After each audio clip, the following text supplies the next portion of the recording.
राष्ट्र स्थापित करना चाहती है, हिंदुओं की बात करती है और वो इस देश को हिंदू राष्ट्र बनाना चाहती है। अब मुझे एक बात बताइए, क्या पूरे देश को हिंदू राष्ट्र बनाएंगे? इस देश में मुस्लिम भी रहते हैं, सिख भी रहते हैं, ईसाई भी रहते हैं, बौद्ध भी रहते हैं, जैन भी रहते हैं, तो किस आधार पर ये कहते हैं कि हम भारत को विश्व गुरु हिंदू राष्ट्र बनाएंगे?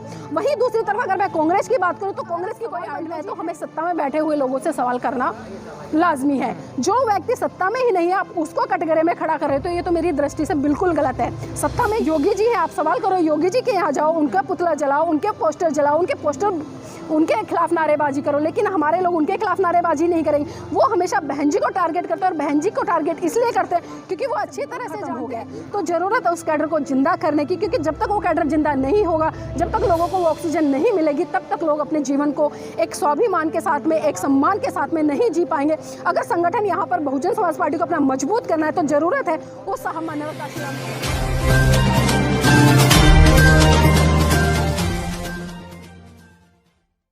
आज मान्यवर साहब को लोग याद कर रहे हैं, उनकी पुण्यतिथि है, लेकिन एक तरफ देखा जा रहा है यूपी में कुछ लोग बाबा साहब के, मान्यवर काशीराम के और बहन मायावती के भी पोस्टर जला रहे हैं। कैसे देख रही है दोनों चीज़ों को? देखिए, इस घटना की मैं बिल्कुल ही निंदा करती हूँ, ऐसा बिल्कुल भी नहीं होना चाहिए।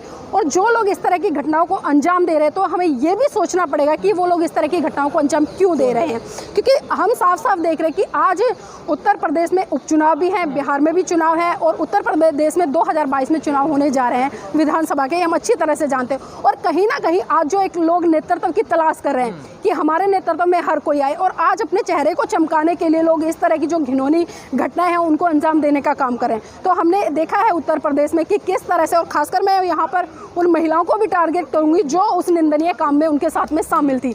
आप एक महिला होकर एक महिलाओं की तस्वीर को जलाने का, और वो भी उस महिला को जिसका संघर्ष समर्पण के कारण इस बहुजन समाज को एक, मैं कहूँगी कि कॉलर तान कर खड़े होने का, खड़े होकर बात करने का और एक स्वाभिमान से लड़ने का मौका मिला। आज उसी महिला के खिलाफ आप मतलब एक आंदोलन चला रहे हो और उसी महिला के पोस्टर, उसके पार्टी के झंडे जलाने का काम करते हो, तो वास्तव में बहुत ही निंदनीय घटना है। और जो लोग इस तरह की घटनाओं को अंजाम देते हैं वो सोचना पड़ेगा कि आखिर ये घटनाएं क्यों हो रही है और इनके पीछे क्या कारण है। अगर इनके कारणों में आक्रोश है, देखिए, ये लोगों में आक्रोश की आपने बात करी है, आक्रोश हो सकता है, आक्रोश कुछ अपने निजी स्वार्थों तक हो सकता है, क्योंकि बहुत सारे लोग आलोचना कर रहे हैं बहन जी की कि जो हाथरस में घटना घटी है बहन जी ने उस पर कितना मतलब संज्ञान में लिया। अगर मैं बात करूं यहाँ पर बहन जी ने उस घटना पर संज्ञान भी लिया है और बहन जी के कुछ कार्यकर्ता है, उनकी मंडली भी वहाँ पर गई है, उनसे मिलके भी आए हैं। और ऐसा नहीं है कि बहन जी की नज़रों में कोई घटना नहीं आती है। अगर बहन जी पर आज लांछन लगाने का काम करें तो सबसे पहले जो लोग लांछन लगा रहे हैं उनको ये सोचना होगा कि ना तो बहन जी सत्ता में काबिज है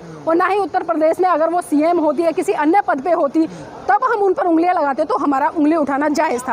आज बहन जी सत्ता से बाहर है, लेकिन उसके बावजूद भी जो बहुजन समाज का बहुत भारी तबका है, मैं वो तबका कहूँगी जो बिल्कुल ही मैं कहूँगी कि एक स्वार्थ पूर्ण रवैये से होकर एक अपने निजी स्वार्थों के लिए इस तरह की घटनाओं को अंजाम दे रहा है। तो अगर आज सवाल बनता है तो हमें सत्ता में बैठे हुए लोगों से सवाल करना लाजमी है। जो व्यक्ति सत्ता में ही नहीं है आप उसको कटघरे में खड़ा कर रहे हो तो ये तो मेरी दृष्टि से बिल्कुल गलत है। सत्ता में योगी जी हैं, आप सवाल करो योगी जी के यहाँ जाओ, उनका पुतला जलाओ, उनके पोस्टर जलाओ, उनके खिलाफ नारेबाजी करो, लेकिन हमारे लोग उनके खिलाफ नारेबाजी नहीं करेंगे। वो हमेशा बहन जी को टारगेट करते हैं और बहन जी को टारगेट इसलिए करते हैं क्योंकि वो अच्छी तरह से जानते हैं कि आज जो बहन जी की एक छवि है वो पूरे भारत देश में नहीं बल्कि पूरे विश्व में एक आयरन लेडी के नाम से जानी जाती है। और बहन जी का शासनकाल सबने देखा है कि किस तरह से बहन जी का जब शासनकाल रहा था वो जो लॉ एंड ऑर्डर था कितनी मजबूती के साथ में वहाँ पर चलता था, क्योंकि हर किसी, एक पुलिस कर्मचारी ले लो या किसी भी कर्मचारी को ले लो, बहन जी का खौफ उन लोगों के अंदर रहता था, क्योंकि जो उनका शासन था, जो एक अनुशासित शासन था, वो कहीं ना कहीं अपने आप में एक दमखम रखता था और बोलता था। नहीं, आपने अभी हाथरस मामले की बात करी, आपको नहीं लगता कि बहन जी को वहाँ पर जाना चाहिए था? देखिए, हर कोई ये उम्मीद क्यों करता है कि बहन जी वहाँ पर जाएं। अब अगर मैं बात करूँ उत्तर प्रदेश की, क्या मोदी जी वहाँ पर मिलने गए? क्या मोदी जी मिलने गए हाथरस की घटना पर? अगर मोदी जी वहाँ पर जाते तो शायद लोग उनकी वाहवाही कर रहे होते। या योगी जी वहाँ पर गए, योगी जी वर्तमान में सीएम है, योगी जी को जाना चाहिए था। जो वहाँ की महिला आयोग की मंत्रिमंडल की अध्यक्ष है उसको जाना चाहिए था। उत्तर प्रदेश की सरकार से ना तो योगी की तरफ से कोई गया, ना ही महिला आयोग की तरफ से गया और ना ही मोदी की सरकार की तरफ से कोई भी प्रतिमंडल ऐसा नहीं गया।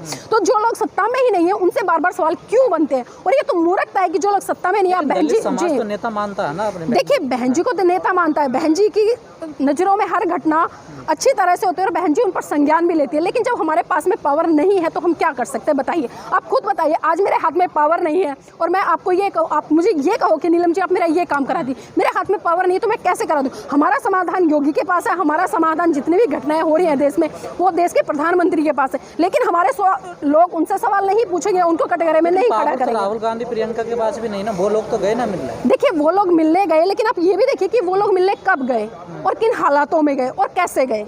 हमें सारी चीज़ों का एनालाइजेशन करना होगा। हम अच्छी तरह से जानते हैं कि अगर चाहे हम कांग्रेस पार्टी की बात करें या भारतीय जनता पार्टी की बात करें, एक सांपनाथ है, एक नागनाथ है। हमें पता चलता है कि जब किसी तीसरे को राजनीति में नहीं आने देता तो तब इन दोनों पार्टियों का जो गेम है गुल्ली डंडे का वो शुरू होता है। वो उसको प्रमोट करता है, वो उसको प्रमोट करता है। कहीं ना कहीं अपनाने लगा सांपनाथ को, नागनाथ को।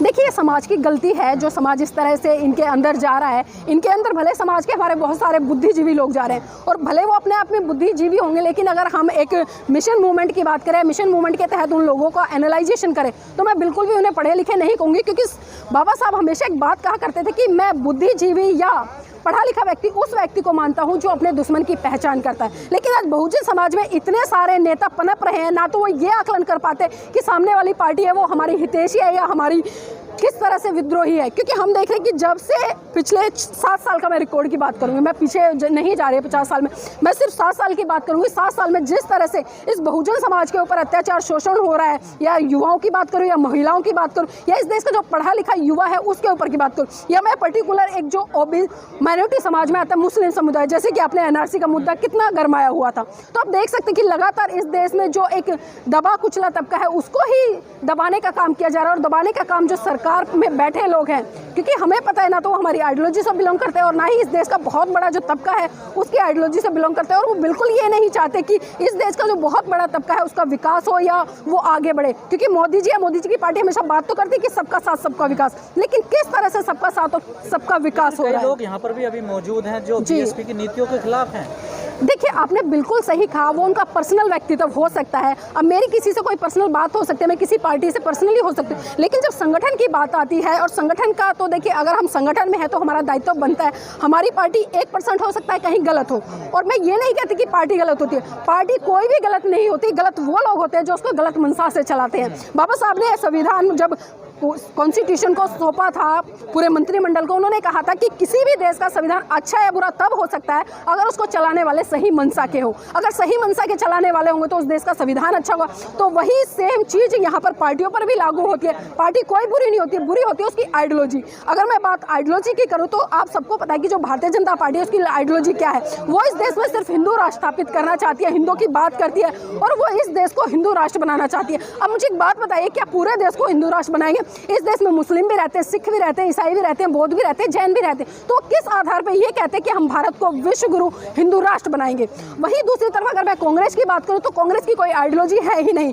अगर मैं उसकी बात करूं तो अवसरवादी, जिधर अवसर होता है उधर ही वो लुढ़कने का काम करती है। अगर यहाँ पर मैं एक मजबूत आइडियोलॉजी की बात करूं तो बहुजन समाज पार्टी एक ऐसी पार्टी है जिसकी आइडियोलॉजी इतनी मजबूत है, जो बात करते हैं समता मूलक समाज की स्थापना की। और समता मूलक जी तो सहमत होंगे कि संगठन कमजोर तो हुआ है। हाँ बिल्कुल, देखिए इसमें कोई दो राय नहीं है कि संगठन कमजोर हुआ। और संगठन कमजोर होने के भी बहुत सारे कारण हैं, जैसा कि मैंने कहा कि व्यक्तियों के निजी स्वार्थ। अभी हमने वर्तमान में देखा है बहुत सारे लोगों को पार्टी ने ऐसे लोगों को टिकट दिया जो बिल्कुल जमीन पे थे, जिन्हें कोई जानता भी नहीं था, और विधानसभा का चुनाव लड़वाए। लेकिन हमने देखा कि वो लोग चुनाव लड़ने के बाद जब चुनाव हार गए तो दूसरी पार्टियों में जा रहे हैं।